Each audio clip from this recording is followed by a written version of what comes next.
Hello everyone, right, this is sort of, but not, a continuation of a previous video I've done. A couple of weeks ago I did a video about Chris Benoit. Those that don't know who Chris Benoit is, he was a wrestler. He was also nicknamed the Canadian Crippler. For the WWE, he trained with the Harts initially, as in Bret and Owen Hart, and their father in their father's basement, and he ended up joining the WWE, and he was one of the best wrestlers there were. And he, in June of 2005, I think it was, Chris Benoit, over the space of a weekend, Chris Benoit killed his son, his wife, and himself. I think he killed his son on the Friday, his wife on the Saturday night, and himself on the Sunday morning. The authorities were called by the WWE on Monday, after he'd been a no-show all weekend. Several people during the weekend had covered for him and said, because they had sort of been in touch with him, and he was saying, Nancy and Daniel are really ill. They were really bad food poisoning, so they were sort of covering for him. And he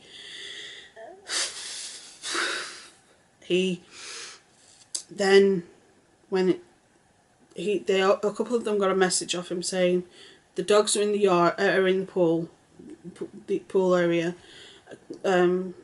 cornered off, the garage doors open or something like that.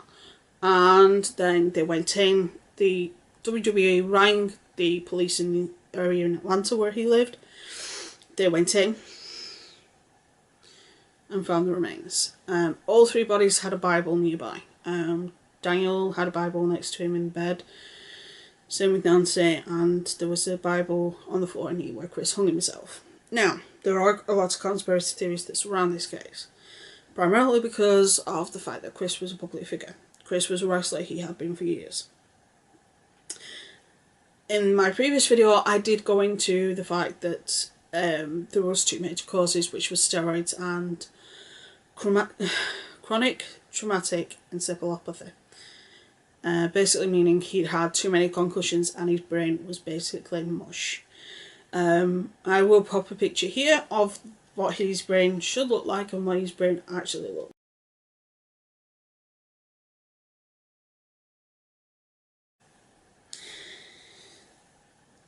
So that was one key figure, and the other key figure was the fact that there was steroids in his system at the time. And steroids can cause behavioural changes, trust me. That's a topic for another day anyway. And we're going to talk, today we're not going to talk about the case because I already talked about the case. I will leave that case up in that video up in the iCard. This time we're going to talk about the conspiracies that surround the case. Now, those that don't know who I am, or why I have the ability to be able to talk about this type of thing. Hi, my name's Simone. I have a degree in forensic science and criminology. I studied scene examination, autopsy reports, witness reports. I even did scene examination, I did DNA, I did anthropology, I did archaeology, I did criminology, I also did forensic psychology. So I covered a lot of stuff in my years at university. It's something that I've stayed current on. It's something that I've kept my brain going on this particular topic, and it's something that I research on a regular basis. So I do have the authority to be able to talk about this because of my educational background. So let's get to this. Now, the first one is that Kevin Sullivan has something to do with it. Now, Kevin Sullivan was Nancy's previous husband. What happened is Kevin was a wrestler as well, and he created a fake storyline, because a lot of wrestling is fake, for those that don't know. He did a fake storyline where Chris would steal his wife from him. And the funny thing is, it happened in real life. However, I've been watching interviews. At the time this happened, he lived in Florida, and for the 7 months before Chris and Nancy got together, Kevin and Nancy were separated for 7 months, and they were living apart from each other. They had been living apart from each other for 7 months when Nancy and Chris got together. So there was no bad blood between Nancy and Chris and Kevin at all. There's also claims that someone was on the phone with Chris on the Friday, and Friday evening, and somebody knocked on the door while somebody was on the phone to Chris. This is supposedly in a magazine. And this particular person said, I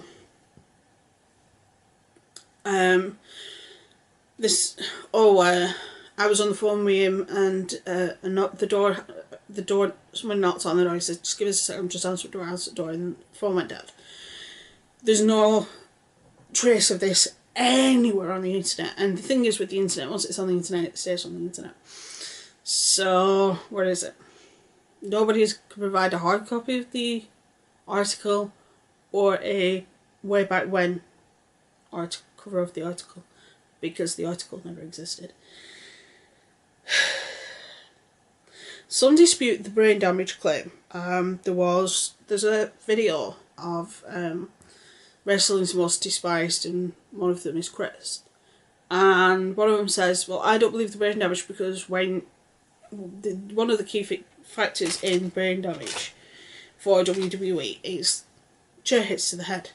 And it's like, yeah, but if you watch, they put the hand there. It's like, yeah, they put the hand there, but they're also forgetting the fact that Chris got a lot of blows from the post in the ring.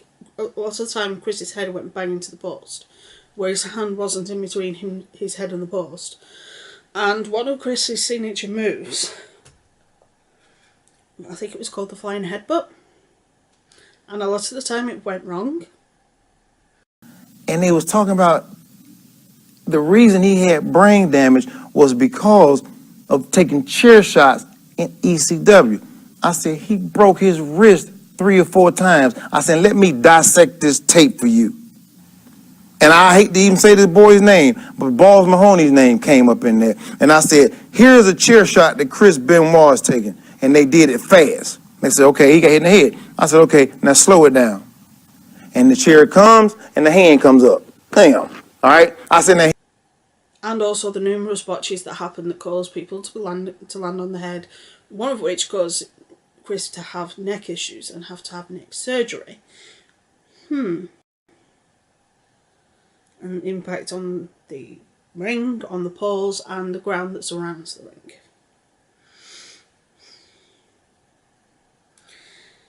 Those things, even with a little bit of padding, the rings don't have that much padding. The surrounding area of the rings, I think it's about this much. So if your head comes into contact with that floor, you're gonna have a concussion. And the WWE weren't as strict with the concussions as they are now. Nowadays, if you have a concussion, that's it. You're benched. It's plain and simple. That's why Daniel Bryan was benched for so long, because he had post-traumatic concussion syndrome. It's since cleared up, which is why he's back to wrestling. This type of stuff can be reversed if it's caught early enough. However, with Chris, at that point, they didn't care. So there is also an information blackout, which a lot of people have issues with. Chris's autopsy is available widely online, and it is widely known the amount of brain damage that Chris had suffered, because Chris's father has allowed that information to be out there so that other people can make an educated decision on whether or not they want to join the WWE or the NFL or any company, even UFC or boxing, where you're going to repeatedly get hit in the head. He wants people to have that information at hand, so Chris's autopsy report is readily available. The pictures about the brain damage is readily available. The information about CTE is readily available, and that is because Chris's family is allowed that. However, Nancy and Daniel's autopsy reports are being withheld, and that is primarily because of Nancy's sister, who is trying to protect their memory. She wants them to be remembered for the way they were when they were alive, not what happened to them when they died.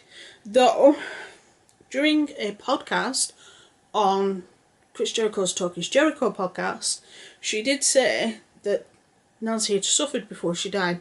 Now, if I can find it, I will pop a clip in here in the video of her saying this. What happened on Friday night, and there was a moment of rage, and to be clear, it was serious rage. Like, he brutalized my sister. Oh, okay, yeah. And a lot of, and even though the police report is, the Freedom of Information Act in the country, and people can kind of see some things in the police report on the internet and have, but they didn't have to see what I saw. And I have to put that out there as fact. He brutalized my sister. Oh, wow. It wasn't just like maybe I hit her too hard and she hit her head. Oh, wow. He murdered her brutally. And in the video of her saying this, the whole podcast is about 2.5 hours. If I can find the whole podcast, I'll pop it up in the iCard. But there is one bit where she's talking about it to Chris, and Chris Jericho knew Chris Benoit, and they were friends. And she said Nancy suffered. She said Nancy really suffered before she died. She said a lot of people don't know about that because the autopsy reports have been withheld because of Nancy's family's request. Which I can understand. I completely get it. If you think about it, it's a child.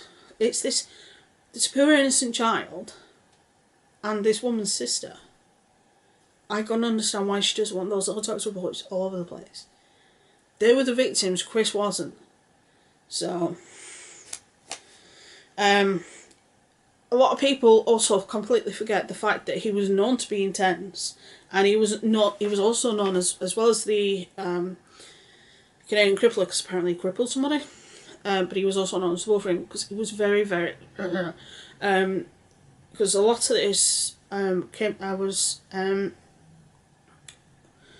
one of the reasons why I've covered this is because I was watching a video where Chris and John Cena were making Paul Heyman eat soap. And the whole thing, Chris doesn't speak. He just looks very intense and he looks scary. And to me, if I saw Chris, I'd run the other way. Without knowing what he's done, because he has that scary look. Now I know in some aspects he was a big softy. In other aspects he wasn't. There is also 4 videos of him suffering with a headache. There's pictures of him literally standing there with the belt on his shoulder going like this, not long before he died, because he had the belt when he died. There is, and if I can, I don't know if WWE will claim it or not, but the Hall of Fame induction by Chris Benoit for Eddie Guerrero, he's slurring his speech and he's stuttering a lot. And that's because of the brain damage. And a lot of people completely dismiss that. And of course, of what happened is steroids mixed with severe brain damage.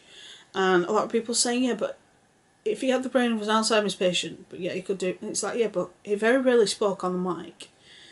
He just basically went into the ring, fought, and came out, and that were it. He wasn't like The Rock or John Cena, who would literally were firecrackers on the mic, like Eddie was, like Jericho is. He was never like that. He was just basically go in, fight, and leave, and that was it. He was never on the mic. And the impression a lot of people got of him was that he was a scary dude. And he is a fucking scary dude. He always will be, because of what happened. And a lot of people say, yeah, but he didn't do anything. It's like, really believe that? You really believe that Chris walked into the house and found the people in his house dead? Who other than him would have the reason to kill Nancy? And don't say Kevin Sullivan, because I've been over for years. At the end of the day, what happened with Chris happened. Over the space of a weekend, the paranoia that he'd been suffering for months beforehand really had started to grab a hold. For months beforehand, he'd been recording a diary. Because Nancy's sister had a diary to help her with some things that she'd gone through. So she said to Nancy that it'd be a good idea if Chris had one, so that Chris could work through what happened with Eddie and stuff like that. So, because he lost his best friend and things like that. So Nancy thought, well, that's a good idea. So she went out, got him a diary, come back. He'd recorded in his diary till a couple of months before he died. And as you read along the diary, obviously we've never seen the full diary, we've heard excerpts of it though. It gets more and more intense and more paranoid. There's dreams where he's thinking that his parents and Nancy's parents are dead and that his other kids are dead, and he'd go to the gym and he'd alternate the routes that he'd take to go to the gym because he was paranoid that somebody was following them to kill them. Which is part of the issue with CT, because your brain's not working right. So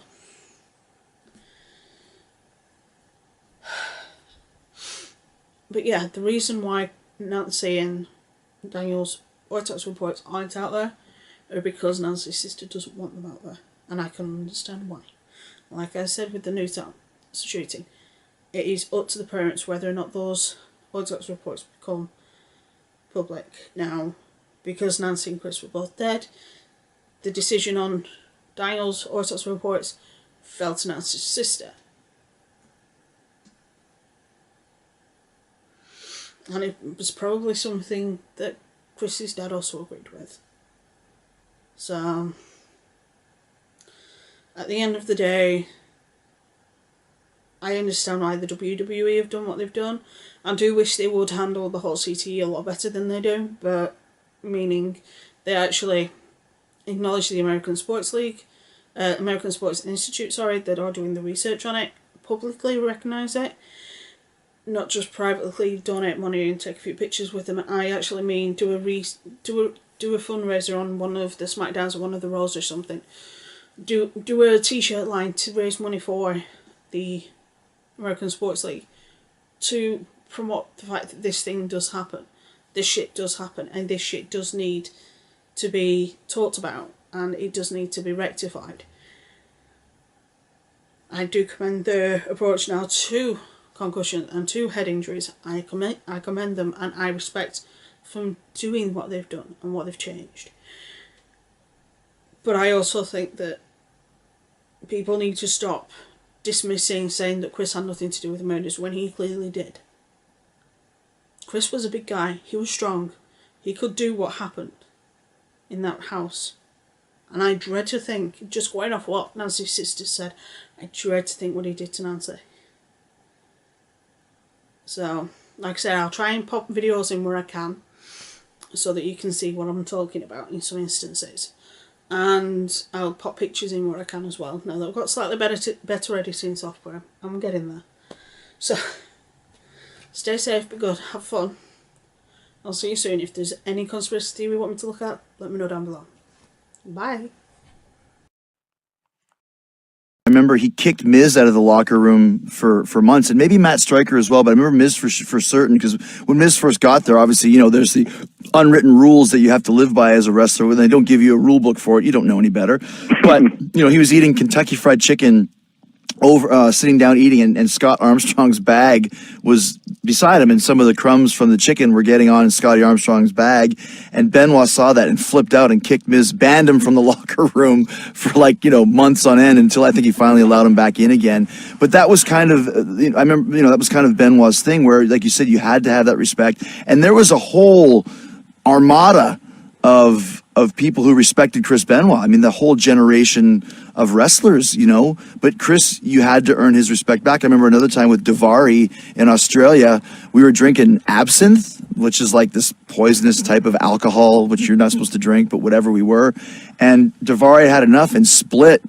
And we were like, oh yeah? Okay. So Chris was like, he ain't leaving. He's not leaving. So he went to the front desk, got the room key for Davari, opened up Davari's door and dragged him back down to the bar basically in his pajamas to continue drinking, to show the respect for the business, and he had that side to him, which was all about respect and all about wrestling and all about the business, which to me, it's a shame, and rightfully so, that the thing that he dedicated his life to because of the way that he died, he's basically erased from the history.